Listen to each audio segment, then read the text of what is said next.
You've heard of Jesse James. But these 9 women, they were more feared than any man who ever drew a gun. Picture this, a card game turns deadly. But instead of some notorious gunslinger ending the fight, it's a petite woman in a corset who draws faster than lightning and leaves 3 men sprawled on the sawdust floor.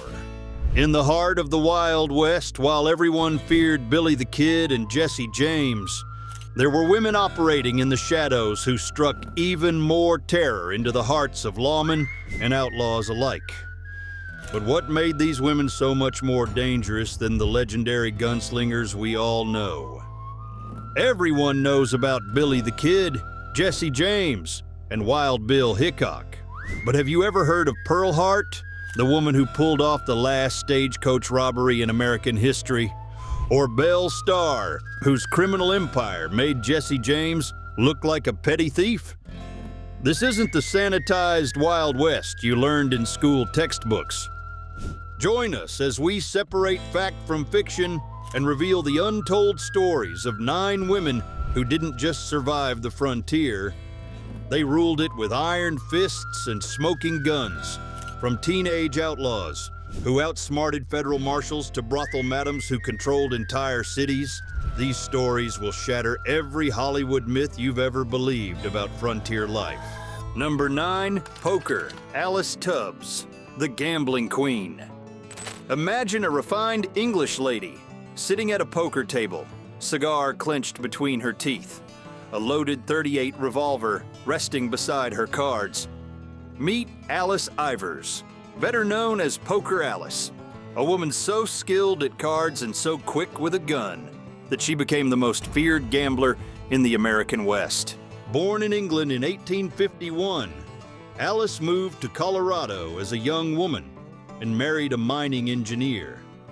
But when her husband died in a mining accident, this proper Victorian lady discovered she had a natural talent for poker and an even deadlier talent with firearms. Standing just 5 feet tall with steel blue eyes, Alice could calculate odds faster than most men could draw their guns. Poker Alice operated by a strict code.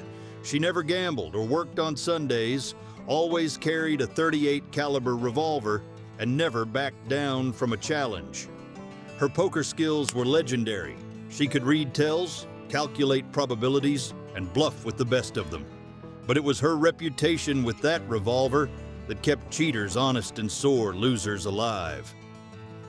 In one famous incident in Deadwood, a drunk cowboy accused her of cheating and reached for his gun. Alice's .38 cleared leather and put a bullet through his wrist before he could even touch his weapon.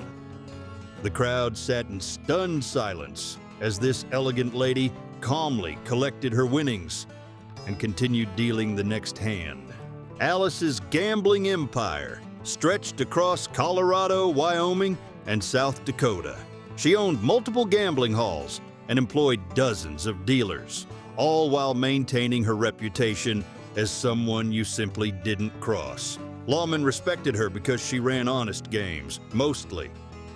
But everyone knew that beneath that refined exterior was a woman who would kill to protect her business and her life.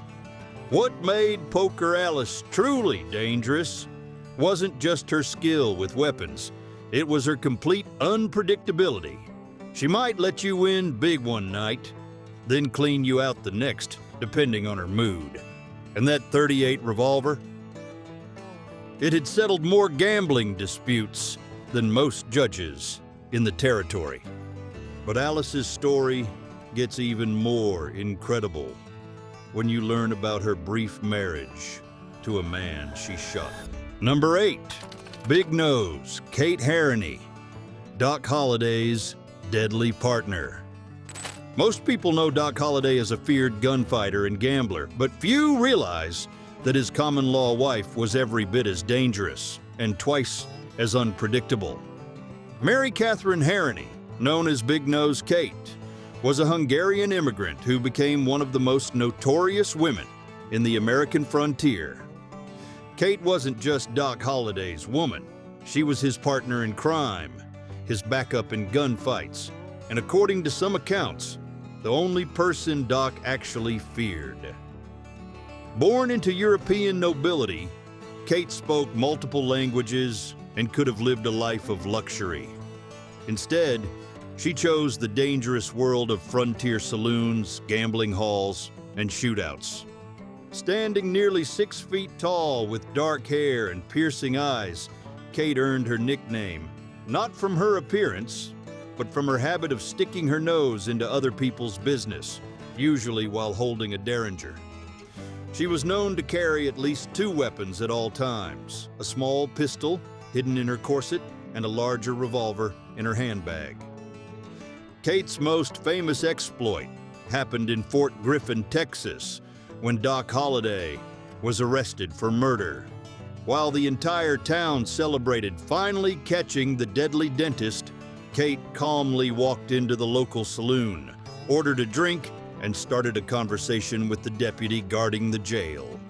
Within an hour, she had seduced him, gotten him drunk, and stolen his keys. She then set fire to a nearby building as a distraction, freed Doc from jail, and the two rode out of town while everyone fought the flames. But Kate's relationship with violence went far beyond helping Doc. She once shot a man in El Paso for insulting her Hungarian accent. The bullet entered his shoulder and exited through his chest, and Kate never even bothered to learn his name. To her, he was just another fool who didn't know when to keep his mouth shut. What made Kate truly dangerous wasn't just her skill with weapons, it was her complete unpredictability. Even Doc Holliday, who feared no man alive, admitted that he never knew which Kate would show up, the charming European lady or the cold-blooded killer. That uncertainty made her more feared than any calculating criminal.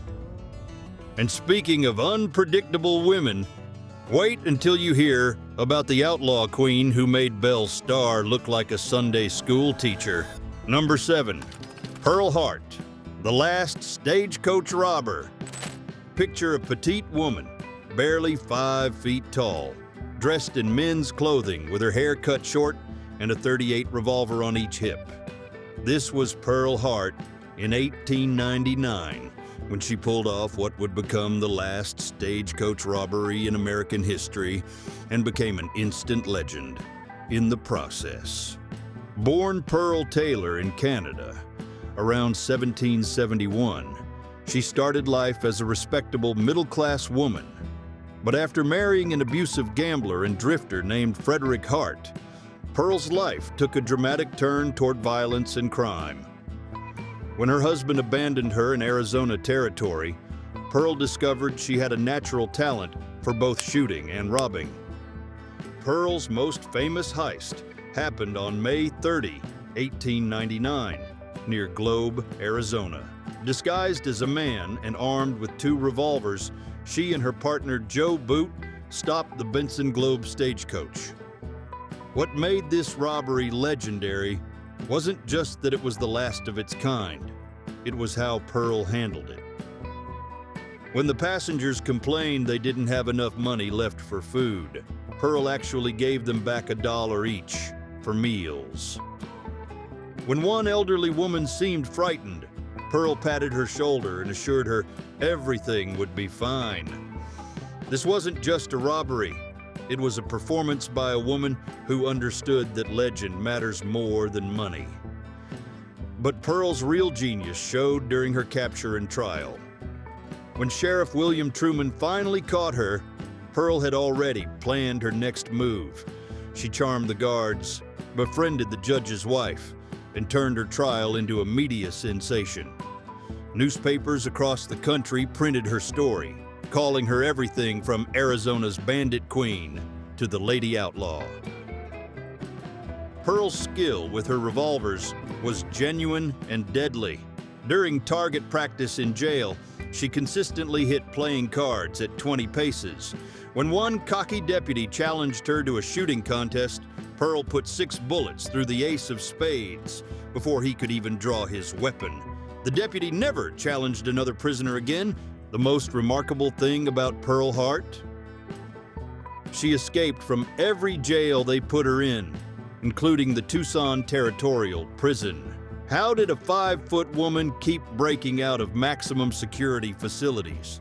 Let's just say Pearl had talents beyond shooting that proved equally effective with lonely guards.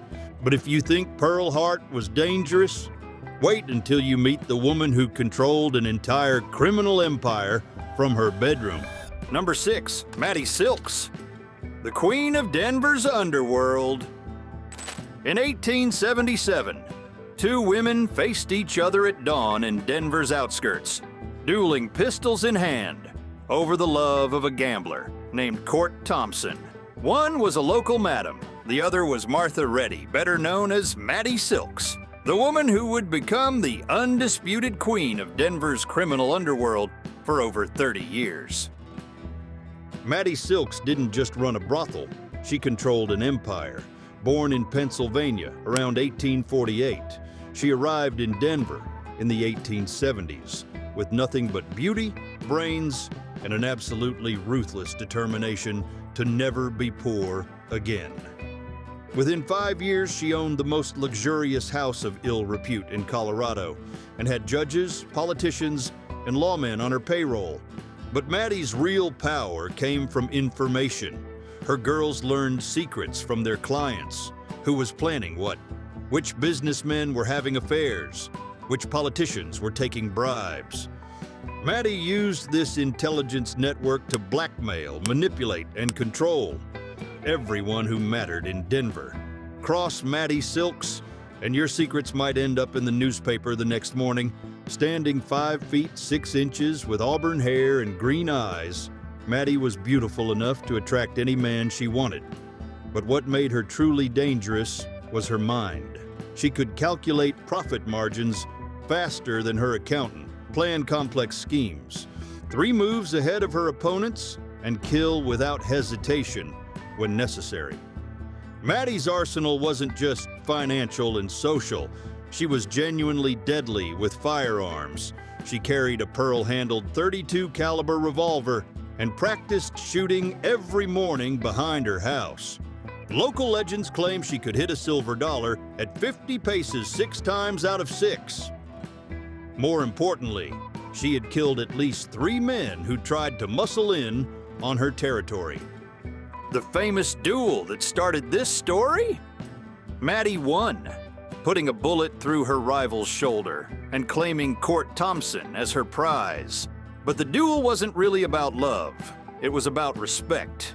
Maddie needed everyone in Denver to know that she would fight anyone, anywhere, over anything that belonged to her. For over 3 decades, Maddie Silks was the unofficial mayor of Denver's red light district. Police consulted her before making arrests. Politicians sought her endorsement. Businessmen paid her tribute.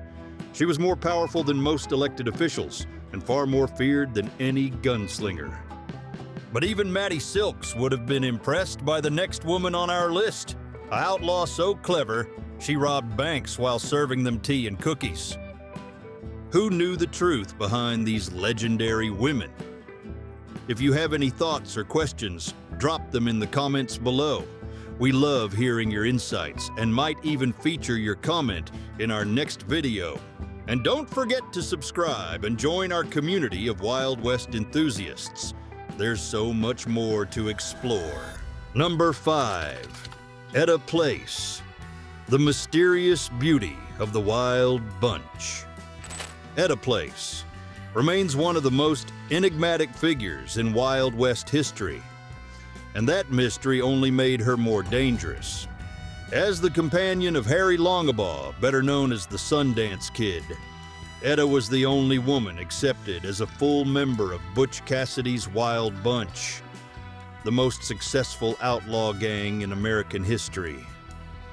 Unlike other outlaw women who fought their way up from poverty, Etta appeared to come from education and refinement. She spoke proper English, knew how to behave in high society, and could discuss literature and current events with the best educated men of her time. This combination of brains and beauty made her the perfect weapon for sophisticated crimes. Etta's role in the Wild Bunch wasn't as a camp follower or decorative girlfriend. She was an active participant in their robberies. Her job was reconnaissance. Dressed as a respectable lady, she would visit banks weeks before robberies, chatting with tellers, flirting with managers, and memorizing layouts, guard schedules, and security procedures. In one famous incident in Colorado, Etta spent an entire afternoon having tea with a bank president's wife, discussing charity work and social events. 2 days later, the Wild Bunch robbed that same bank with such precision that they knew exactly which teller had the most cash when the guards changed shifts and where the safe keys were kept. The bank president never suspected that his wife's charming new friend was the scout for the most successful bank robbers in the West. But Etta wasn't just brains. She was deadly when cornered. Witnesses describe her carrying a small nickel-plated revolver in her purse and a Derringer in her boot. During a close call in Wyoming, when a suspicious sheriff started asking too many questions, Etta calmly excused herself to powder her nose, then climbed out a back window and put 3 bullets into the sheriff's office wall as a warning. The message was clear: back off or face the consequences. Etta's most remarkable quality was her ability to disappear. When the law got too close, she would simply vanish, changing her appearance, her accent, even her entire personality. Some say she was a school teacher from the East. Others claim she was a Canadian aristocrat running from scandal. The truth is, nobody really knew who Etta Place was, and that anonymity made her invaluable to the Wild Bunch and dangerous to everyone else. The mystery of Etta Place deepens when you learn that she may have been responsible for the gang's greatest escape. But that's nothing compared to our next woman who turned murder into an art form. Number 4, Belle Starr, the Bandit Queen. They called her the Bandit Queen, and Belle Starr lived up to that title with a combination of intelligence, ruthlessness, and pure deadly skill that made her the most feared female outlaw in the Indian Territory. Born Myra Maybelle Shirley in Missouri, Belle transformed herself from a Confederate sympathizer's daughter into the leader of one of the most successful criminal gangs in the post-Civil War West. Belle stood 5 feet 6 inches tall with long black hair and dark eyes that could charm a preacher or intimidate a killer, depending on her mood. But what made Belle truly dangerous wasn't her beauty. It was her strategic mind and her absolute willingness to kill anyone who threatened her empire. After the Civil War destroyed her family's plantation, Belle moved to the Indian Territory, where she discovered that her education and social skills made her perfect for organizing criminal enterprises. She didn't just rob people. She built networks of outlaws, rustlers, and gunmen who operated across 3 states under her coordination. Belle's weapon of choice was a .45 caliber Colt revolver that she wore in a holster decorated with silver conchos. She practiced shooting every day and could outdraw most professional gunfighters. More importantly, she had the reputation for shooting first and never asking questions. Cross Belle Starr, and you ended up dead. It was that simple. Her criminal resume reads like a textbook of frontier crime: cattle rustling, horse theft, harboring fugitives, and organizing bank robberies across Oklahoma, Arkansas, and Texas. But Belle's real genius was in staying ahead of the law. She married strategically, forming alliances with Cherokee leaders and outlaw chiefs who protected her territory. Belle's most famous relationship was with Blue Duck, a Cherokee outlaw who some called the most dangerous man in the Indian Territory. Together, they turned her ranch into a fortress where wanted men could hide. Stolen cattle could be rebranded, and plans could be made for crimes across the frontier. Federal marshals knew Belle's ranch was the headquarters for dozens of criminal operations, but they were too outnumbered and outgunned to do anything about it. What made Belle Starr legendary wasn't just her crimes, it was her style. She dressed in black velvet riding habits, wore ivory-handled revolvers, and rode a black mare named Venus. When she rode into towns, people stopped and stared, not because she was beautiful, but because everyone knew that death might follow in her wake. Belle's downfall came not from the law, but from her own ruthless nature. On February 3, 1889, she was shot and killed while riding home from a neighbor's house. The killer was never found, but everyone suspected it was someone from her own criminal network who had finally had enough of Belle's iron-fisted rule. But even Belle Starr might have been impressed by our next woman, who turned an entire mining town into her personal kingdom. Number 3, Calamity Jane, the wild card. Martha Jane Canary, known as Calamity Jane, was perhaps the most unpredictable and therefore most dangerous woman in the Wild West. Unlike other feared women who calculated their moves, Jane was pure chaos, a drunken, violent, foul-mouthed force of nature who could save your life one day and shoot you the next. Born around 1852, Jane grew up on the frontier and learned to survive by being tougher, meaner, and more unpredictable than anyone around her. She dressed like a man, drank like a sailor, cursed like a mule skinner, and could outshoot most professional soldiers. But what made her truly feared wasn't her skill. It was her complete unpredictability.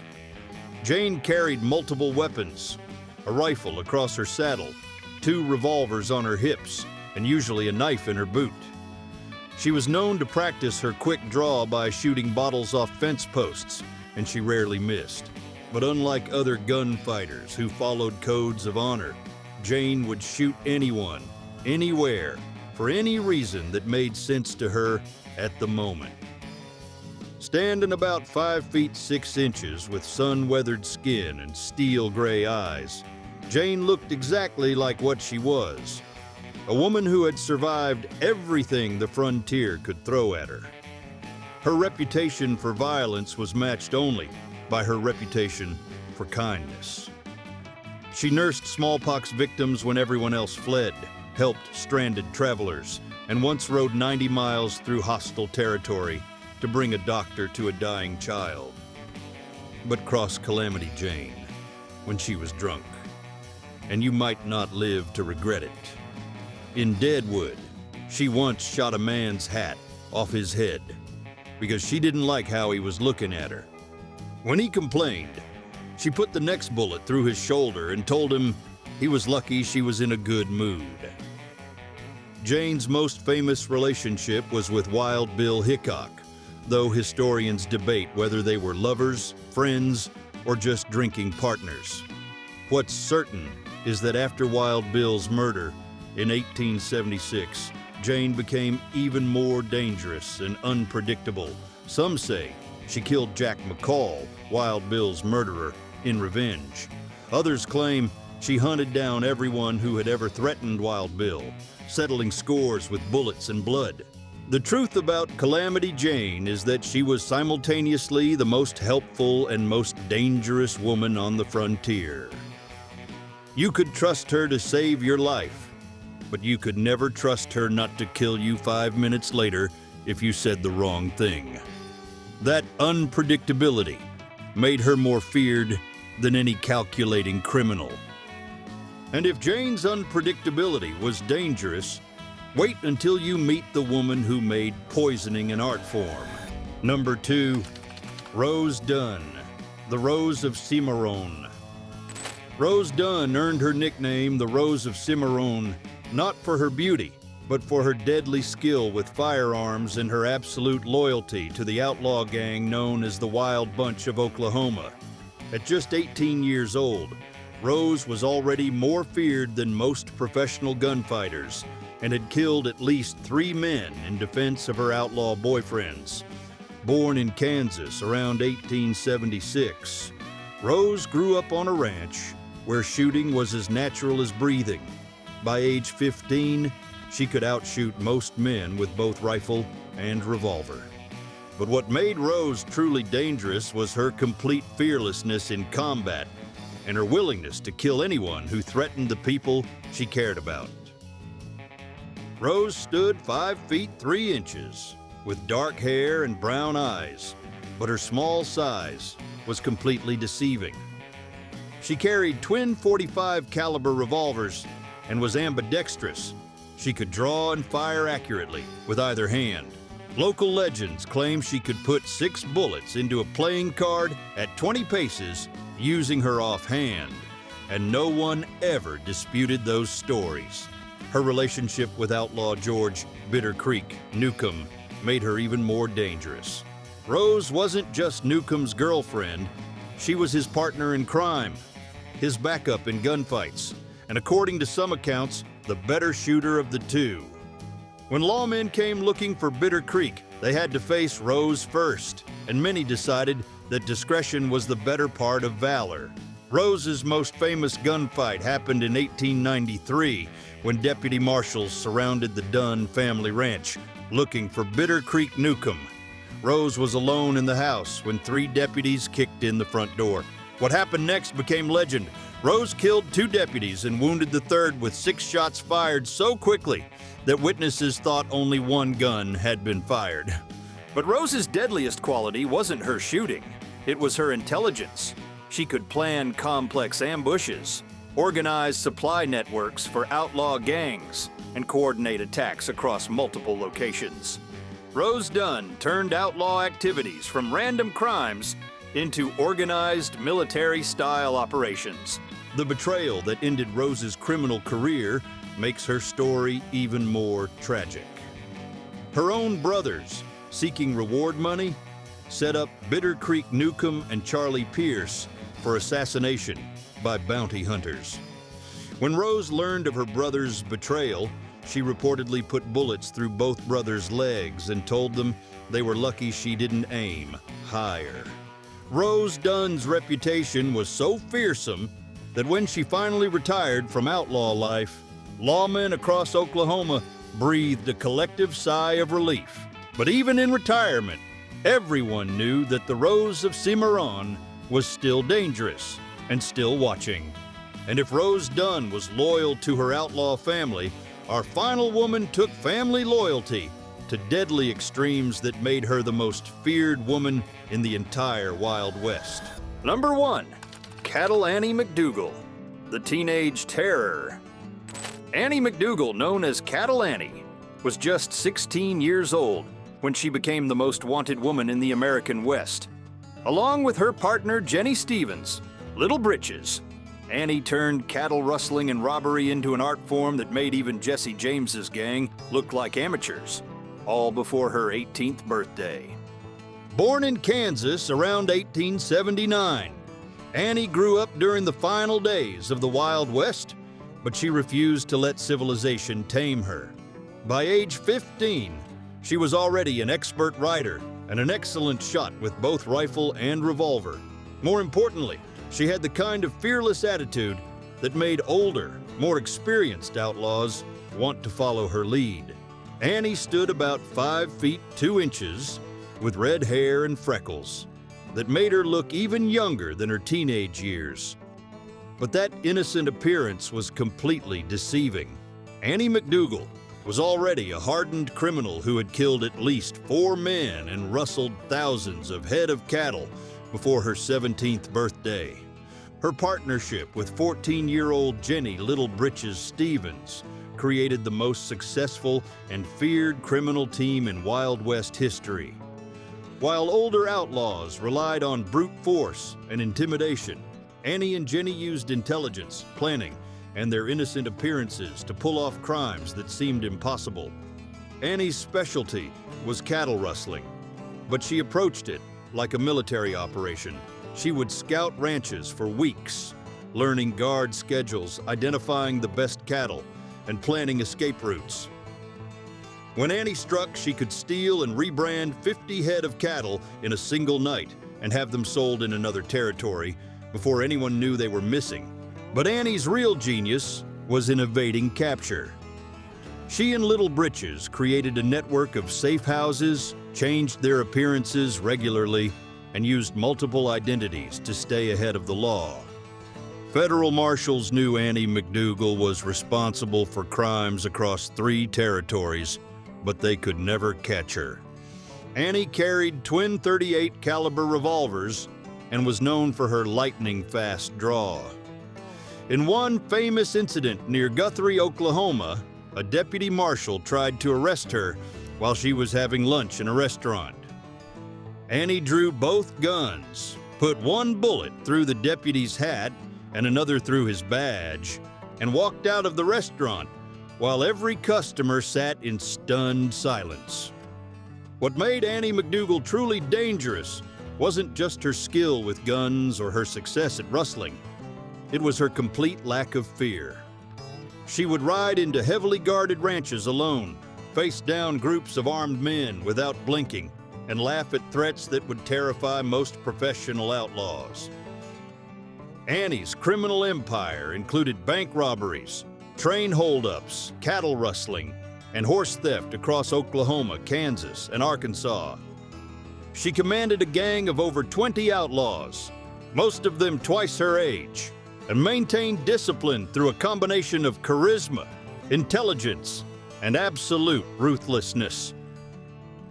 The partnership between 16-year-old Cattle Annie and 14-year-old Little Britches finally ended in 1894 when they were captured by a posse led by Federal Marshal Bill Tillman. But even their capture required more firepower than most military operations. It took 12 armed lawmen to bring down 2 teenage girls. After serving time in reform school, both girls disappeared from history, probably assuming new identities and blending into respectable society. But their legend lived on as proof that in the Wild West, the most dangerous outlaws weren't always the ones you'd expect. Annie McDougal earned the top spot on this list not just because of her crimes, but because she accomplished more in 2 years of outlaw life than most criminals managed in entire careers. At 16, she was commanding grown men, outsmarting federal marshals, and terrorizing 3 entire territories. That kind of criminal genius combined with absolute fearlessness made Cattle Annie the most feared woman in Wild West history. Thanks for joining us on this journey through the Wild West's most brutal and brilliant women. If you enjoyed this adventure into the dark side of frontier history, give us a thumbs up and share it with fellow history buffs. And remember, there's a lot more to discover about the untold stories of the American West, so hit that subscribe button and turn on notifications. You won't want to miss our next deep dive into the forgotten legends of the frontier. Which of these dangerous women surprised you the most? Let us know in the comments, and we'll see you in the next journey into the past.